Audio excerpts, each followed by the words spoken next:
सारे बहुत बहुत मुबारक हो और कोई भी सारी ताजर एसोसीएशन इंशाअल्लाह ताला सी रात दिन ਜਦੋਂ ਕਰੋਗੇ बहुत शुक्रिया इंशाअल्लाह ताला जो सानू आएगा ਤੁਹਾਨੂੰ ਪੁੱਛ ਕੇ ਜਾਵਾਂਗੇ ਤੁਹਾਡੀ ਮਾਨ की बहुत शुक्रिया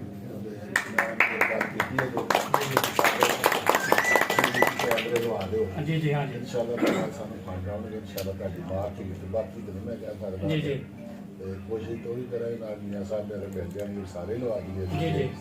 ਜੀ जी इंशाअल्लाह ताला सी ਤੁਹਾਡੀ ਹਰ ਤਰੀਕੇ ਨਾਲ ਮਦਦ ਵੀ ਕਰਾਂਗੇ ਤੁਹਾਡੀ ਮਤਾਵਾਂ ਵੀ ਕਰਾਂਗੇ बहुत शुक्रिया ਤੁਹਾਡੇ ਕੰਮ ਵੀ ਹੋਣਗੇ ਬਹੁਤ ਸ਼ੁਕਰੀਆ। ਅੱਲਾਹ ਦੇ ਫਜ਼ਲ ਨਾਲ ਬਾਕੀ ਤੁਸੀਂ ਦਿਲ ਲੱਗੀ ਨਾਲ ਕੰਮ ਕਰੋ ਜਿਹੜੇ ਦੋਸਤ ਨਹੀਂ ਵੀ ਨਾਲ ਉਹਨਾਂ ਦੀ ਮਿਹਨਤ ਸਮਾਜਨ ਕਰੋ ਉਹ ਵੀ ਤੁਹਾਡੇ ਨਾਲ ਜ਼ਰੂਰ ਜੀ ਜ਼ਰੂਰ ਮੇਰੇ ਭਾਈ ਨੇ ਸਾਰੇ ਉਹਨਾਂ ਸਾਰਿਆਂ ਦੀ ਬਿਹਤਰੀ हाँ जी मेरे भाई ने बिल्कुल सही ਬੜੀ ਮਿਹਰਬਾਨੀ ਨਾਲ बहुत शुक्रिया हाँ जी भाई ਕੋਈ ਸਵਾਲ ਨਹੀਂ ਜਿਹੜਾ ਜਵਾਬ ਦੇ ਦਿੱਤਾ ये अपना करना कुछ सवाल ठीक हो जवाब ਬੜਾ ਸੋਹਣਾ ਜਿਹੜਾ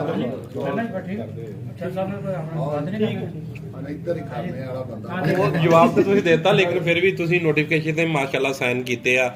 ਮੈਂ ਸਾਰੇ ਦੋਸਤਾਂ ਦੇ ਵਾਸਤੇ ਇਨਸ਼ਾਅੱਲਾ ਤਾਲਾ ਪੂਰੀ ਕੋਸ਼ਿਸ਼ ਕਰਾਂਗਾ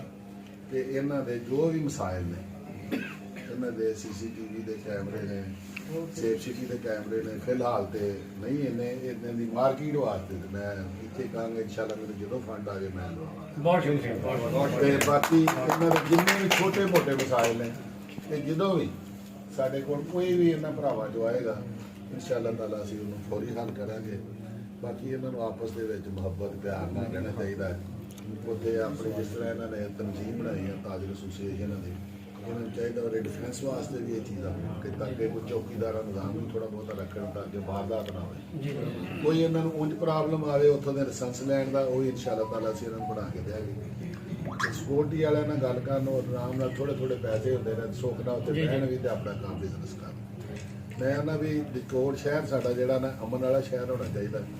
ਔਰ ਸਾਡੇ ਕੋਲ ਇੱਕ ਹੀ ਤੇ ਕਸਬਾ ਜੀ जी ਤੇ ਜੇ ਇਹਦੇ ਇਨਸ਼ਾਅੱਲਾ ਤਾਲਾ ਇਹਦੇ 'ਚ ਅਸੀਂ ਅਮਲ ਕਰਨ ਦੀ ਪੂਰੀ ਕੋਸ਼ਿਸ਼ ਕਰਾਂਗੇ ਅੱਲਾਹ ਦੇ ਫਜ਼ਲ ਨਾਲ बहुत ਹੋਏਗਾ शुक्रिया मैं सिर्फ ये गल करांगा भाई जो जे कि चट साहब का मैं शुक्रिया अदा करना ममनून भी हाँ मतलब कि घर आने के उन्होंने इज्जत बख्शी सलामत रहन तो दूसरा यह है कि टफ टाइम के हवाले ना शाह साहब ने बड़ी मेरी मदद की थी अंजमन ताजरान कमेटी देना तकरीबन बाजार 95% जो ना मुकम्मल है सिर्फ एक दो गलियां में छोटियां जी चट साहब एक गोल है वो बड़ा वो